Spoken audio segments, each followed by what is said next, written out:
right, welcome. Hello. Welcome everyone to the Art of Winning. This is our daily vidcast. We're calling it a vidcast. Kind of made up that term. I don't know if that term's actually out there, Dan, but whatever. Welcome, Dan. I'm Sterling Strother, and today we are going to be talking about how to get started doing match data. So, Dan, anything new with you lately? Yeah, I've just been talking with Marcus Willis. He's the guy, the British guy who played Federer in the third round at Wimbledon. He was a tennis coach and got a wild card. And he, I'm going to be studying that match between him and Federer. To teach him how to use this, because he's going to be incorporating it into his system, which is really exciting. We've also got some college coaches coming on board from the States, and even more exciting, but just as exciting. We have a lot of tennis players and coaches now from India, who are, Indian. You know this, guys, right? If you're Indian, you're big into your cricket stats already. So yeah, they're like the baseball stats in the equivalent in America. These guys, they're stat hungry and they know their math. Okay, yeah. But I want to make the point to them that, look, this isn't. It's not algebra, and it's not necessarily rocket science. You don't need a degree to do this.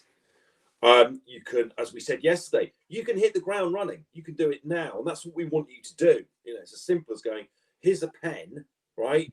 Oh, and here's a bit of paper, and going on YouTube. I did a match I love. I don't know if you remember it, Sterling.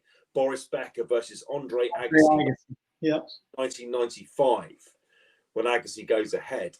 And in Agassi's biography that I reviewed a few years ago, he said that was the one match where he decided he was never going to lose to Becker again and totally change his career. Yeah. And they called it, do you remember, the year of revenge? Right. Well, that's awesome. Let's get started today with how to start doing your own match data. Absolutely. Here we go. So there are three types of, I call it three types of match data analysis. So look, there's live on TV, there's historic matches on YouTube, and there's actual live on court, right? So you're doing it without a video. Which one would you start with, Sterling? And why would you start with that particular method or medium? I would say I would start with like a historic match on YouTube. And the reason is you can actually pause the video if you need some extra time to record the data. Because the first time you do this, it's a little bit new. You're watching the match in a little bit different way. And so you may need a little bit extra time. So watching a pre-recorded match, I know they have some on Tennis Channel Plus if you have that as well. That's the best way to actually get started. Yeah. Yeah, I tend to agree with you there. And that's what I did with the match this week, the Becker and Agassi, of course, on YouTube. And it was brilliant. I loved it. So which one would you do after that? I would either start with a live match on TV, yes, or just go do a live match for a player that you're watching on the court, right? So we do a lot of practice matches this way. We'll do, some practice sets and we'll record it that way as well. So that's the next step. Okay. But I also know that you advocate doing all three. Oh, there's no question about it. Yeah. I mean, the recorded match is going to help you get the flow. Then you start looking at live matches and you're not as nervous when you're going through it with the live situation. Yeah, and that's really important because getting the flow, getting this right. It's just like playing the guitar at the first, you know. It is, yeah. Moving it around. There's definitely a flow to it. Yeah. And do you think then that we're changing our perception of the way a tennis match is played when we sit there with our pen and paper and we start doing the art of winning match data analysis? Yeah, there's no question that we're changing the perspective of watching a tennis match. And so this is a powerful way to watch a match, because most of the time when we watch a match, we're actually watching the ball go back and forth. And I didn't realize this as much as when I started doing the data, I went, wait a minute, I'm not watching the ball again. Because what you're doing when you're mapping a match in this way is you're not looking at the ball, you're looking at the players, but in particular, you're watching just one player at a time, the player you're mapping. And so when you're mapping a particular player with the Art of Winning Match chart or with the tennis map play out, you're focused just on one player. So this gives you a new perspective of how the match is flowing from that player's perspective. And you also begin to see how their opponent is reacting to your player. That's a really important point. And to be honest, I hadn't thought about it that way before. Because yes, by focusing on one, you're going to change your perception from ball to player. That's right. You're not watching the ball. Which is the first strategy in my #1 bestseller, 7 on-court strategies. So here you go. Absolutely, but it's there for a reason. That's right. So can you give me a concrete example from your tennis coaching experience then of that's at work? Yeah, sure. I mean, I spent a lot of time with parents actually mapping their junior players' matches and tournaments. And the first thing that the parent tells me after they've mapped for the first time is that they had a very different experience watching the match than normal. Yeah. The most obvious thing was that they were not as emotionally attached to watching their junior play. In other words, this was a big deal for a lot of parents. Or it is a big deal for a lot of parents because they want so much for their junior player to have fun and compete.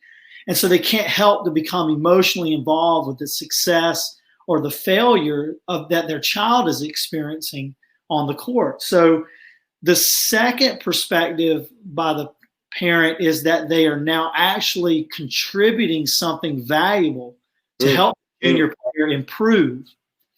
And so we know as parents, we want our kids to improve. We want to help them. We can't help them when we're watching them. That's why we become emotionally involved, right? Because we're thinking about all these things that maybe they need to do and we need to help them. But when you actually start having a parent map their player's match this way, they feel like they're giving their player information now that's not based on their opinion, but it's the raw data that is able to expose the reality of what's actually happening in the match to the player and then help give that to the coach. And then as a parent, they start to open their eyes and go, wait a minute, these points are really short. Yeah. Not very long. And so you start to figure that out as well. But that's the first thing people do. And we talked about it earlier in the week. Yeah. Particularly with PRL, people go, oh my God, they are, aren't they? Yeah. Where are the 5s and 6s here? Where are the 4s? Yeah, and it's very good you've given me that example of the parent, because I think the parent-player relationship is very fraught in tennis, particularly more so now than it has been. And that's been a really interesting change for us, hasn't it? To see parents to offer parents a solution. Yeah.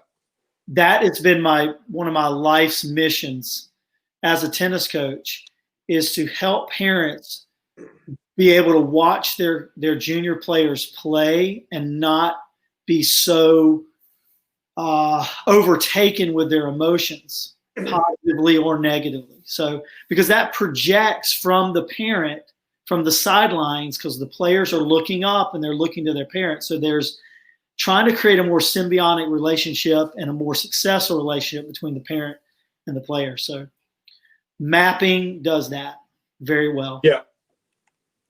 Okay. So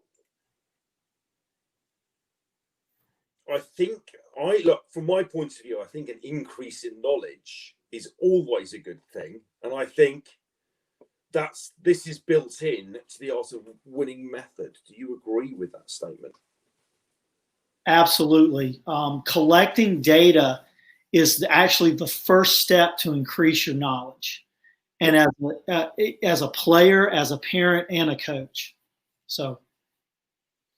Yeah. And can you then describe the effect that Art of Winning knowledge has, and the effects? Sorry, I'm getting ahead of myself here. Can you describe the effect that Art of Winning knowledge has had on specific players? Yes, they become more stable in their emotional responses to competitive play. So they find the calm state of mind between points, as they can now plan for the next point based on momentum scoring, and they can choose a pattern to capture back or sustain the momentum of the game. So this is one of the biggest effects of the Art of Winning, obtaining this knowledge. Okay. Yeah. Well, that makes sense to me. So there's been a focus on tennis match data in the last couple of years in the media. It's kind of, people know it's there. Obviously, we work inside this field, right? So to us, it seems it's omnipresent. I think is a good way to describe it. Yeah. What do you think is the single most important impact that this knowledge has had on the way that the game is taught? Yeah, the single biggest impact I see is that we are all beginning to find better ways to practice and train by looking through a different lens. It's like these glasses. It's like putting on a different pair of glasses, looking through different lenses at the data analytics that it's what it's showing us about our sport. You know, I can remember one of my favorite movies is Moneyball. And Moneyball was, in fact, my brother had to remind me of this movie after a few years I've been doing data. He goes, dude, you got to go Moneyball. So I went. Did he have to do that? Wow. Yeah, I was like, I watched it about 5 times.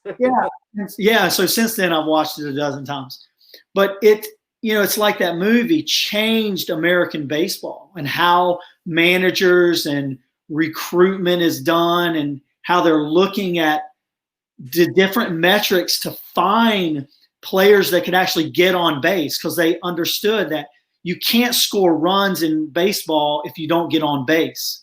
No. So you can't win matches unless you're winning points, and you can't win the point momentum unless you're winning the shot momentum.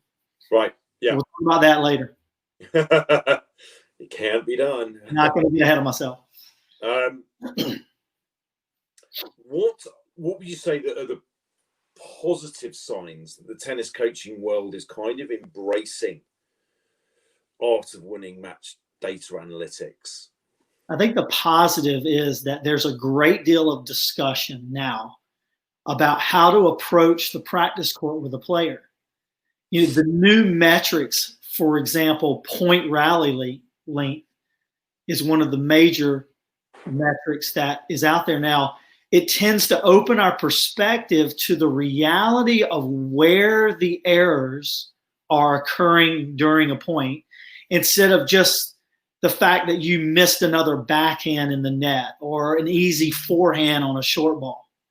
So to me, that's the biggest positive, is that there's now a great discussion around these new metrics. So have you encountered resistance to the concept?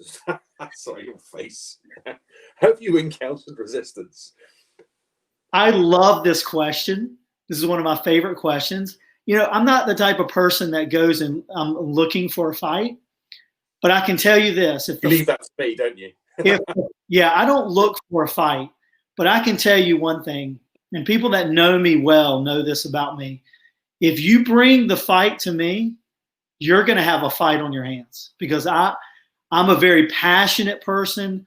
I'm a studied person. I study. I like to have my information. I like to have, as we Americans say, our ducks in a row. I like to have things straight. So some I've spoken to some of the most fiercest, actually, maybe coaches and other people that have resisted this concept of data analytics. But what's interesting is that I enjoy those conversations, and I go into those conversations understanding that I don't have all the answers, but I want to have the discussion around it. I think resistance is actually a good thing. It brings out the best in us if we don't just stray away from it and just sort of put it to the side. So I've spoken to many people who at first glance have a negative reaction to the data. Yeah. Right? Getting knowledge and then understanding and analyzing the knowledge are actually two different steps in the process of being able to implement what the data is saying. So I found that the data can be shocking to a lot of people in the beginning. Yeah. However, once they begin to explore the why that's in the data, you know, and what it is, they then ask the question, okay, how do I merge what I know about the data with how I practice and prepare for my next match? So this is where the conversation actually becomes very interesting. And I believe this is where it's important to know that resistance is actually a good thing in this. And because it pushes you as a player, parent, and coach to explore this reality of what's actually happened in your match, instead of just guessing what is happening when you win and lose a match. So the data starts to address the guessing game, right?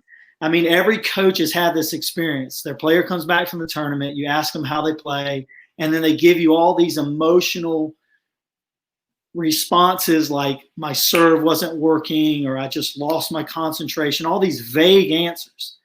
And now we can actually, if we have the data of the match, we can take the data and go, okay, let's have a discussion about what really happened. Where did the errors occur?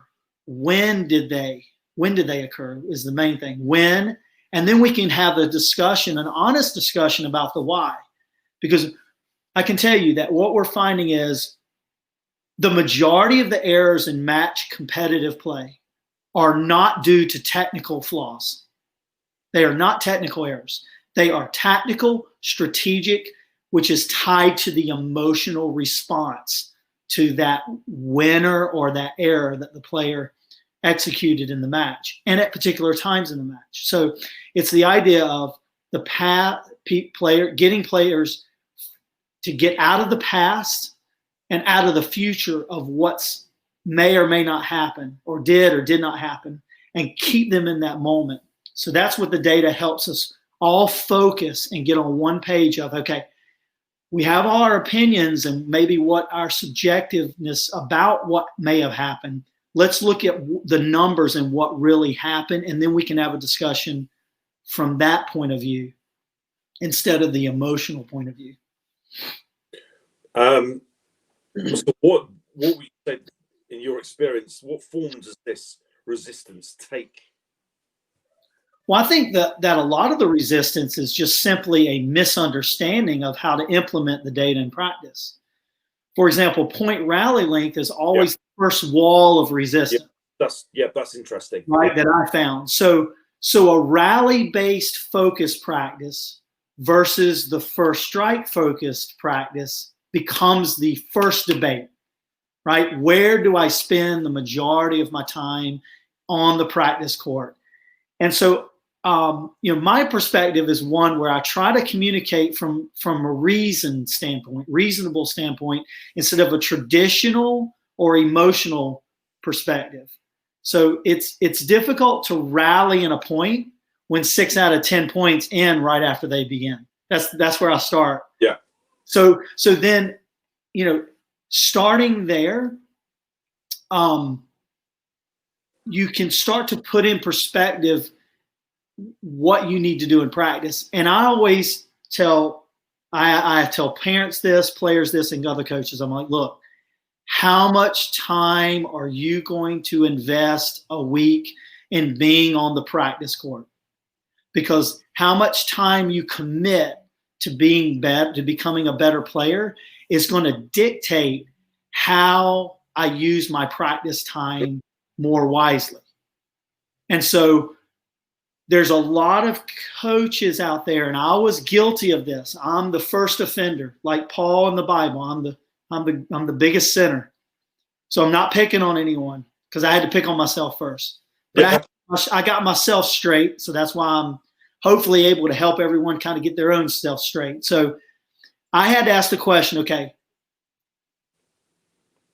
why am I spending all this time with a player that's only on the court a few hours a week, trying to get them to rally back and forth, and then they go out and play a match and they can't serve and then hit the next shot. They can't return and they can't hit the next shot. So they can't even get the first 2 shots over the net. And I'm not practicing any of that in practice, but I'm just practicing drop, feed, and rally. Yeah. So that player, I'm not preparing them to play a match, right? Now, if I have a player that's on the court with me 15, 20 hours a week, and I do have a few of those, now we can spend more time diving into more getting our strokes more mature for the higher level that they're preparing for, right? So if you're on the court 15, 20 hours a week, you're preparing for a very high level of competitive play, college, even on the tour. If you're on the court 2 or 3, 4 hours a week, you're not spending enough time to play at that level. It's just the concept of repetition, right? It's not to say that you will be a great competitor, but it's just preparing you in a different way. Yeah, that's a very interesting take on the where we're finding ourselves at the moment. Yep. And how people are approaching this. I mean, a lot of people love it, no question, no resistance. Give me the stuff, and as much as possible. Now we don't, the resistance I often find just takes the form of just doing nothing. Just keep doing what you're doing. It's not that they come up to you and go, "You're wrong." Yeah, it's well, we've had this conversation several times. Yeah. If you what I'd like to ask you then is, what problem were you trying to solve when you created the Art of Winning games? The goal of creating the Art of Winning games was to first help a player stay in the moment. Yeah. And understand that the focus begins with mastering shot momentum and then point momentum. Very important you keep those in order. So I created the GPS navigation system to win, game, point, shot, shots first, points, and then game. So that's how momentum flows, from shot momentum to point momentum to game momentum. The second was to introduce the same type of pressure players feel when they are competing on the match court, and learning to negotiate that pressure to increase their win rate dramatically. So the games actually solve both of these goals, okay? Which the ultimate goal was to, where these goals solve that problem. So you're putting them in the wind tunnel. Absolutely. You say that in, I don't know, I feel that you're understating how that, by the way.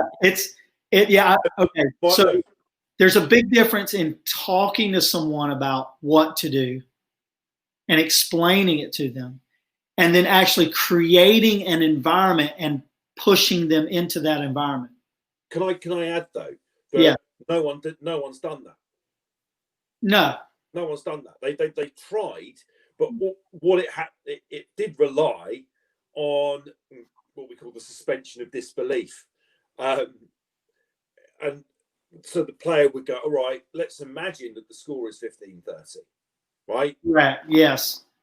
And look, you could do that, but look, you're still playing a point. Well, what you've done with the games, no one else has done, right? And I hammer that point home. It's like you've terraformed, like so where it was, but where we knew that we were only pretending before, or we had to kind of like, well, let's do it this way. What you've done is right. Boom. There's the new environment. Here it is. Right.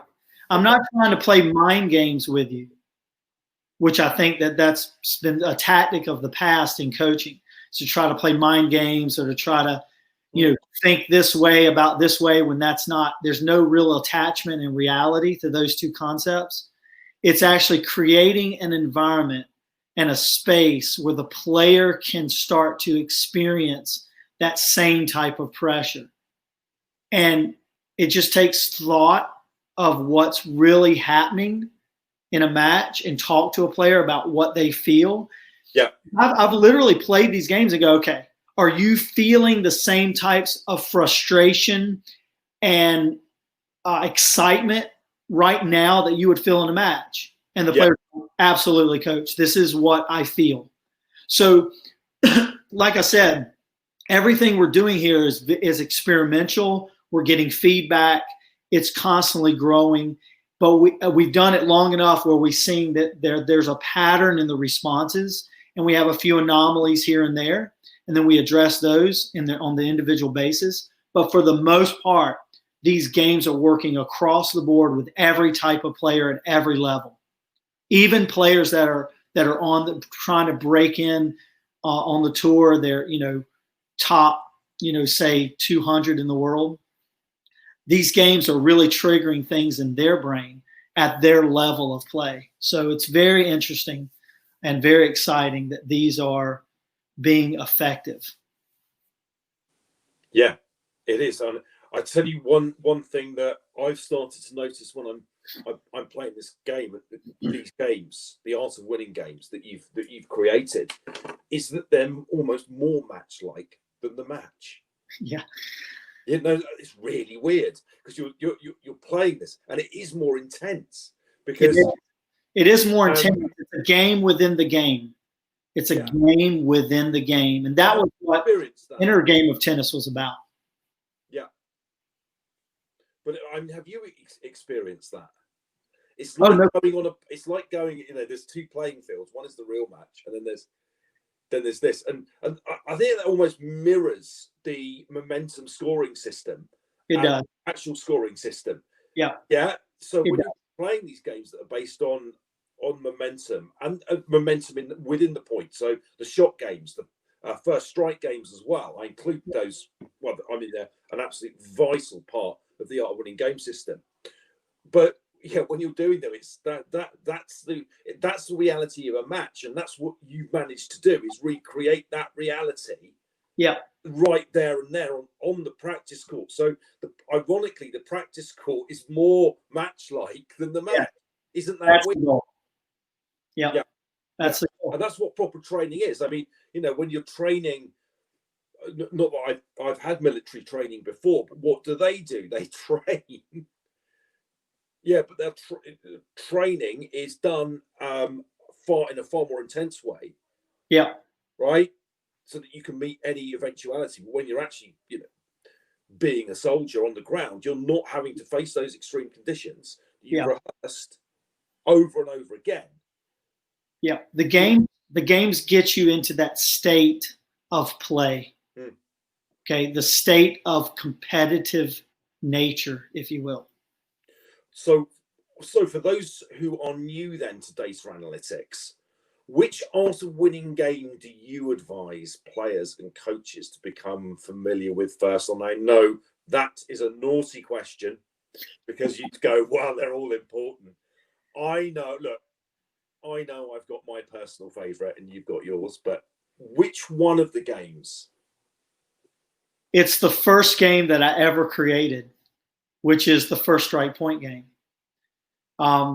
It starts a player on this journey of mastering shot momentum.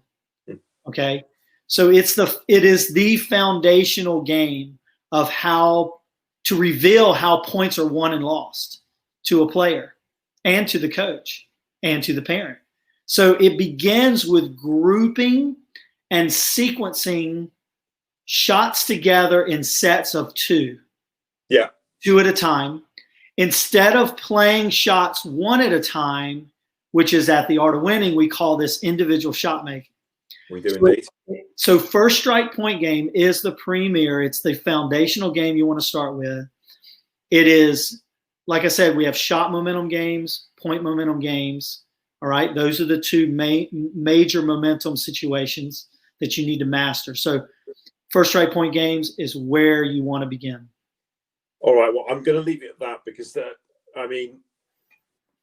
there's the one where you would advise players. Which one would you advise them to start with? And then there's your favorite, your personal favorite. But it's like choosing your children, isn't it? Yeah. They're they're all unique and they're all have their own purpose and plan. So can I say mine though? Go ahead. Juices are Wild. I love it. Well, that's the first point momentum game, right? You're talking about mastering point momentum at that point. And so that's why I start with First Strike Point games, because it starts with the mindset of mastering the 2 shots at a time, right? Which lines up with the data, right? So all of these games, they were birthed out of the revelation, the knowledge of the data of point rally length, and then we go into combinations and patterns from there. So how exactly then do people start data analytics with the art of winning? Well, the first thing you want to do is get either the Art of Winning mapping charts that we have, or you're going to want to use the app Tennis Map Play that I created about a year and a half ago. Now we are doing major updates to the app right now. So that should be ready by spring of 2021. Right now, it still works amazingly. It's going to give you that simple point rally length, and it's going to divide the points up into different sections where you can see where when your errors occurred, and a couple other charts as well. But we're doing major momentum scoring and things like that. But its strongest point for me, particularly though, when people go in there, you can see the first strike patterns. They're just laid bare, and which ones are working and which aren't. Yeah. That is. And the app gives you a point-to-point analysis. So each point will record. You can look at each game and all the points in that game, and you can go in and look at momentum score. You gotta kind of do that yourself right now. That's why we're doing the update. So it's going to do it for you in the future. You'll be able to look at momentum scoring charts, and it's going to be this is the number one tennis mapping app that's rally based. It's based on rally length first, right? So it's the number one out there at this point, and it's going to even go higher once we get these new updates. So which is going to be fantastic. Is it expensive? No. That's the shortest answer you're ever going to get from me. Yeah, it's not expensive at all. Impact versus cost analysis. Yeah. In other words, the benefit you get from the cost. I'm not even going to finish my sentence. It's so good.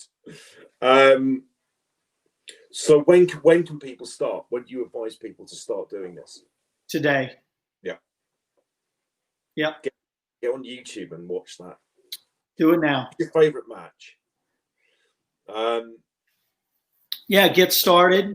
Ask us, send us some questions, send us, how to do this, how to do that. And then, like I said, we'd love to help you however we can. That, because if and when you become a subscriber, which we hope will always be today, we're there for you. we are going to be in this together now, and we're going to take you through. We're going to make sure that you understand this, and you can use it, and you can experience life in the way that Sterling and I do right now, because it's a much better place to be. Yeah.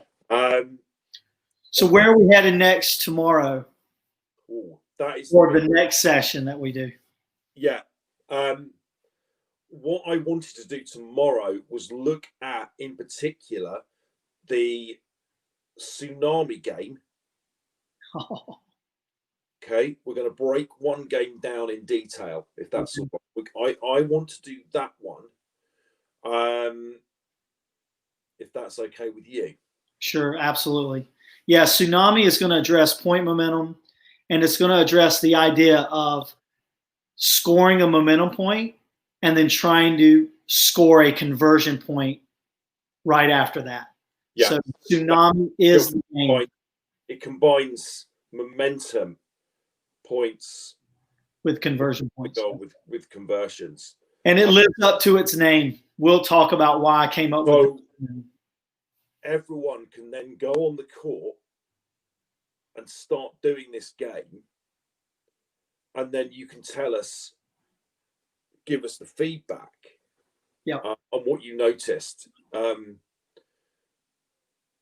Because I don't know, it's a really cool game. But I think that game will give you a kind of feel for it. The first strike point games, great. We're going to look at those two probably on Friday. I'm hoping we can. Yep. But I want to start this way around, if that's all right. Sure, absolutely. We can do that.